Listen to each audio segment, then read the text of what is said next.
뭔가 미끌미끌한 걸 찾으세요? 많은 사람들이 달팽이가 껍데기를 달고 있는 민달팽이라고 믿는 경향이 있어요. 비록 아주 비슷하게 생겼지만 둘은 완전 다른 종이에요.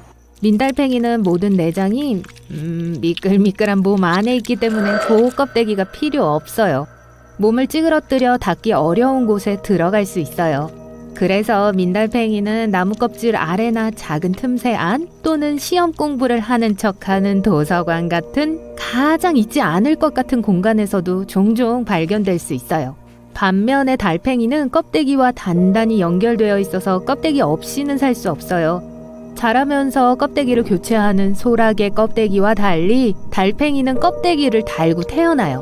나이가 들면서 석회화되고 커지고 단단해지는 깨지기 쉬운 반투명 껍데기를 달고 있는 아기 달팽이는 너무 사랑스러워 보여요. 귀엽죠? 달팽이의 내부 장기들 중에 많은 부분들이 껍데기 안에 있는데 이것은 달팽이가 으깨지거나 부서지면 이 동물은 아마 살아남지 못할 거란 걸 의미하죠. 그럼에도 달팽이는 껍질에서 분비되는 단백질과 칼슘의 도움으로 작은 흠집과 갈라진 틈을 수리할 수 있어요. 그런 면에서 거북이는 달팽이와 아주 가까워요. 왜냐면 일반적인 속설과 달리 거북이들은 변덕스럽게 껍데기를 버리고 갈 수 없어요. 거북이의 등껍질은 몸의 필수적인 부분이며 파충류가 포식자로부터 자신을 보호하기 위해 머리와 발을 숨길 수 있음에도 불구하고 이것의 뼈대는 단단한 껍질과 융합되어 있어요. 그리고 다른 동물의 뼈와 마찬가지로 거북이와 같이 자라죠. 코알라는 오직 유칼립투스 잎만 먹지만 거기엔 600가지가 넘는 종류가 있어요. 그리고 코알라는 그중 30종만을 먹죠. 또는 메뉴판에 있는 5%만 먹을 수 있는 거예요. 그래서 까다로운 코알라를 위한 좋은 식사가 되기 위해선 아주 특별한 유칼립투스 나무여야 해요.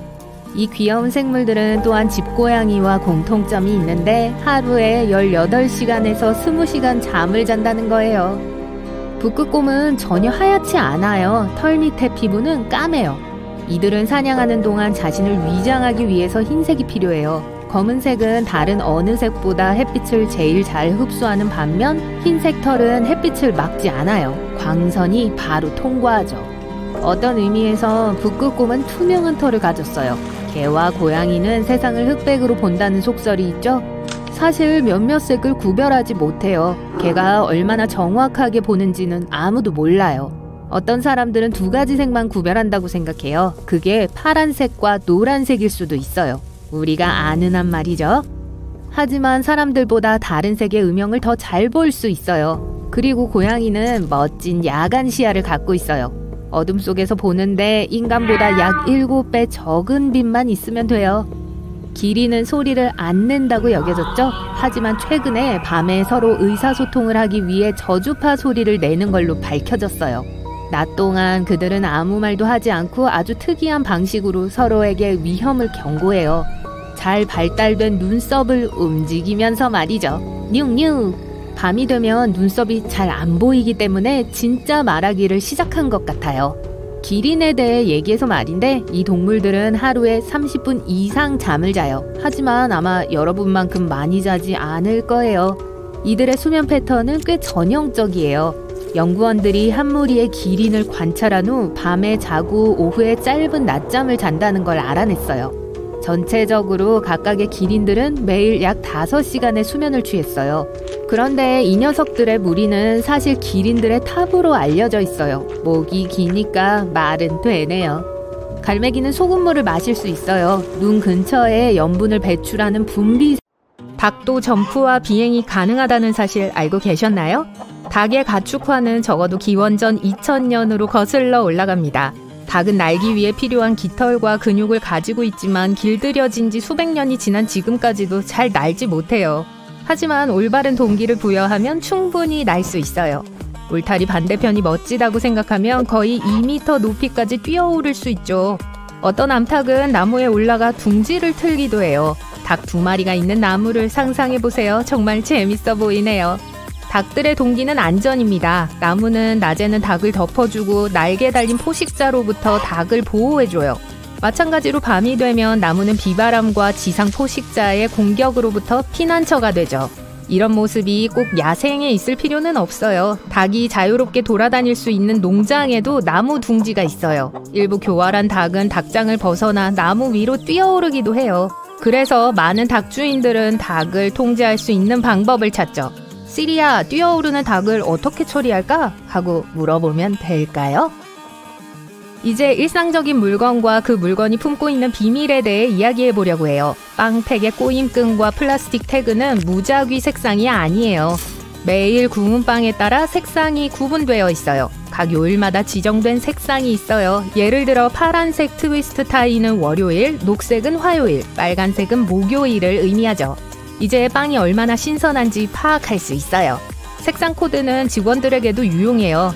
직원들은 진열대에서 오래된 빵을 쉽게 찾아낼 수 있죠. 당신이 먹는 것이 곧 당신이 된다는 속담이 있어요. 우리의 소화관 또는 우리를 행복하게 만들기 위해 존재한다는 것이 밝혀졌어요. 세로토닌은 기분을 좋게 하는 호르몬입니다. 또한 신경 전달 물질이기도 하죠. 우리 중 많은 사람들이 세로토닌을 뇌와 즉시 연관시켜요. 하지만 흥미롭게도 우리 몸의 세로토닌 중 약 95%는 소화관에서 생성돼요. 많은 사람들이 허브와 향신료라는 단어를 같은 의미로 사용하는 경우가 많아요. 하지만 이들은 서로 다른 조미료예요. 향신료는 뿌리, 씨앗, 나무 껍질 등 식물이나 나무의 모든 부분에서 나오지만 허브는 식물의 잎이에요. 우리는 일반적으로 음식을 구울 때나 요리할 때 향신료를 첨가해요. 허브는 향을 더 빨리 발산하니까 맨 마지막에 추가하고요. 여러분은 감시당하고 있다는 느낌을 받은 적이 있나요? 그런 거미 감각 같은 느낌을 시선 감지라고 해요. 뇌는 누군가가 나를 쳐다보고 있을 때 이를 감지해요. 연구에 따르면 이것은 일종의 방어 메커니즘으로 설명돼요. 직접적인 시선은 지배의 상징일 수 있고 잠재적인 위협이 될 수 있어요.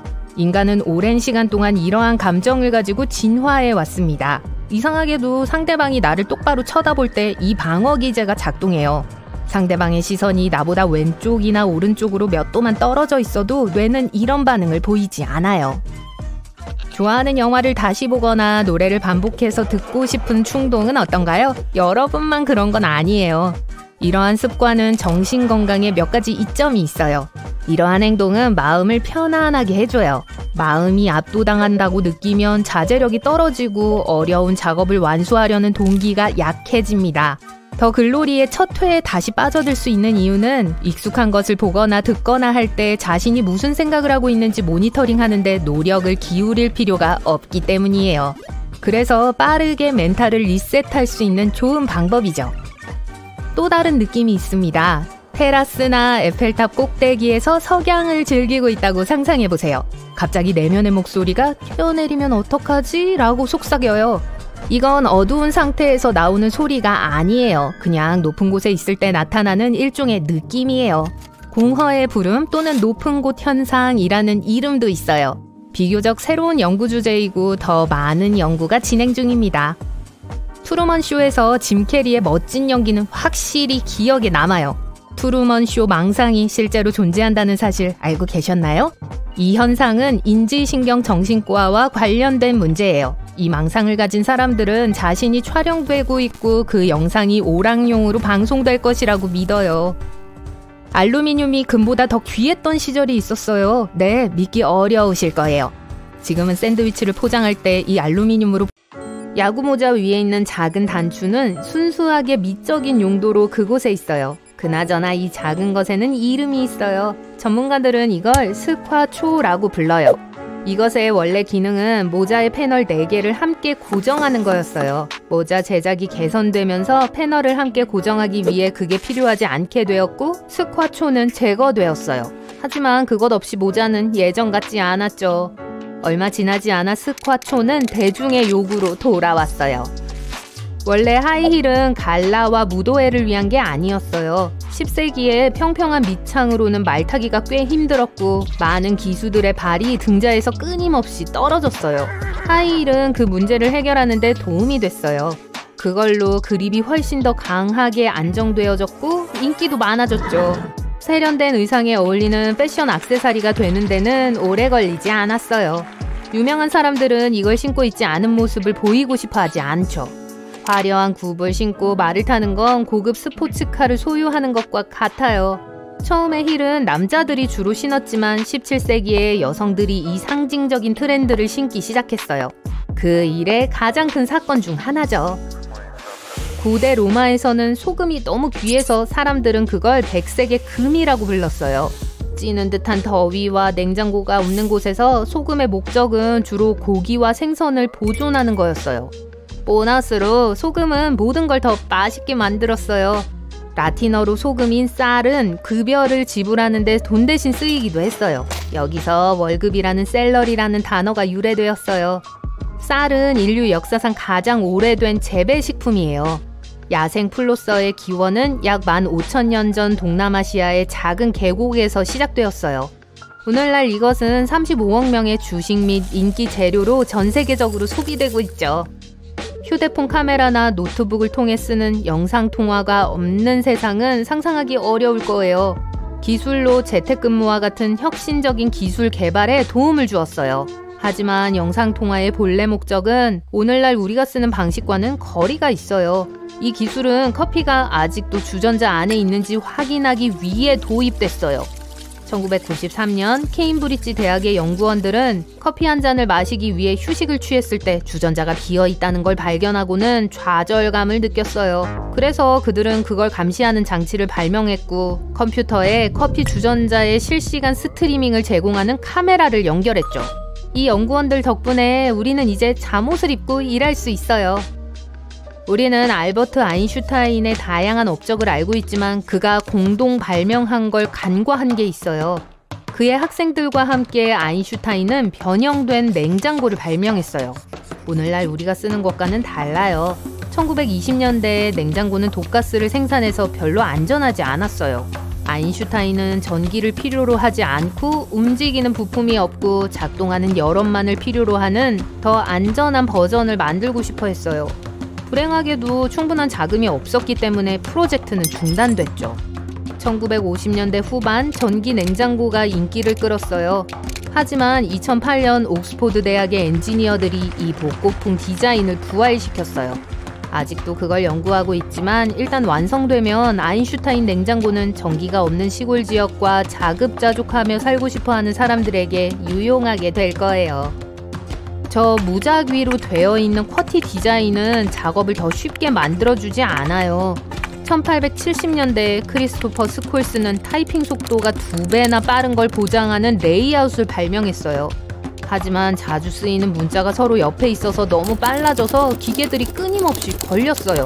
그래서 그는 쿼티 디자인을 개발했어요. 이건 타이피스트들이 독수리 타법을 쓰도록 만들었어요. 이런 식으로 그들은 문자를 찾아보고 검지로 천천히 타이핑했어요. 키보드는 오늘날에도 변함이 없으며 전 세계의 사람들은 그렇게 키보드에 적응했죠. 신발끈의 플라스틱 끈은 아글렛이에요. 그리고 사람들은 고대 로마부터 그걸 써왔죠. 물론 그 당시에는 플라스틱이 없었기 때문에 그 아글렛들은 돌, 유리 또는 심지어 금속으로 만들어졌어요. 돈이 많은 사람들은 노쇠나 은과 같은 귀금속으로 신발을 장식할 수 있었죠. TV와 리모컨 중에 어느 게 먼저 생겼죠? 원격 작동 기술은 수십 년 더 오래됐어요. 니콜라 테슬라는 전파로 기계 장치를 제어하는 기계를 만들었어요. 처음에는 원격 조종 보트를 통해 전파 입출력 작동 장치를 작동시키는 아이디어를 팔려고 시도했지만 잠재적인 구매자들은 관심이 없었어요. 그는 시대를 훨씬 앞섰는데 1956년에 마침내 리모컨이 텔레비전에 사용됐죠. 엔지니어 퍼시 스펜서는 1945년 우연히 뭔가 굉장한 걸 발명했어요. 그는 초기